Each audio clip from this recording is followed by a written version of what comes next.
किसी फिल्म से कम नहीं थी पंकज उधास की लव स्टोरी। धर्म की दीवार तोड़ यूं थामा था पत्नी का हाथ। मशहूर गजल गायक पंकज उधास जी ने 26 फरवरी को दुनिया को अलविदा कह दिया है। सिंगर ने 72 साल की उम्र में दुनिया को अलविदा कह दिया है। पंकज उधास म्यूजिक की दुनिया के लेजेंड कहे जाते हैं। उनके गानों को हर उम्र के लोग सुनना पसंद करते हैं। पंकज उधास की आवाज़ में ऐसा जादू है कि कोई भी उनके गाने और गजल सुनकर मंत्रमुग्ध हो जाता है। पंकज भले ही सिंगर हो लेकिन उनकी प्रेम कहानी बेहद फिल्मी रही है। चलिए आज उनकी लव स्टोरी के बारे में जानते हैं। पंकज की लव स्टोरी की शुरुआत 75 के दशक में हुई थी।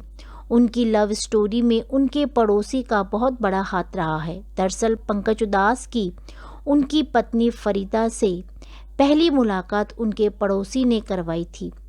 उस वक्त पंकज उधास ग्रेजुएशन कर रहे थे, वहीं फरीदा एक एयर होस्टेस थे। पड़ोसी से कराई मुलाकात में पंकज और फरीदा की दोस्ती हो गई थी। उनके बाद दोनों की मुलाकात का दौर शुरू हो गया। लगातार एक दूसरे के साथ वक्त बिताने के बाद दोनों एक दूसरे के करीब आ गए और एक दूसरे के दिल में बैठ गए। दोनों ने जल्द ही शादी करने का फैसला ले लिया था, लेकिन दोनों के बीच धर्म की दीवार आ खड़ी हुई थी। दरअसल पंकज उधास हिंदू थे और फरीदा पारसी परिवार से ताल्लुक़ रखती थी। ऐसे में दोनों की शादी में परेशानी आ गई थी।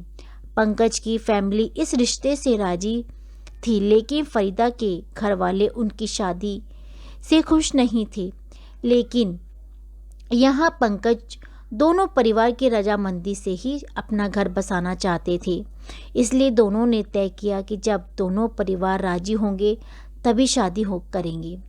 हालांकि कुछ समय बाद फरीदा के घर वालों ने भी शादी के लिए हामी भर दी और दोनों ने शादी कर ली। उनकी 2 बेटियां हैं। बता दें कि पंकज उधास के 3 भाई हैं। पंकज इन तीनों में से सबसे छोटे थे। उनके दोनों भाई मनहर उधास और निर्मल उधास म्यूजिक फील्ड में ही है, इसलिए पंकज का रुझान भी इसी तरफ गया।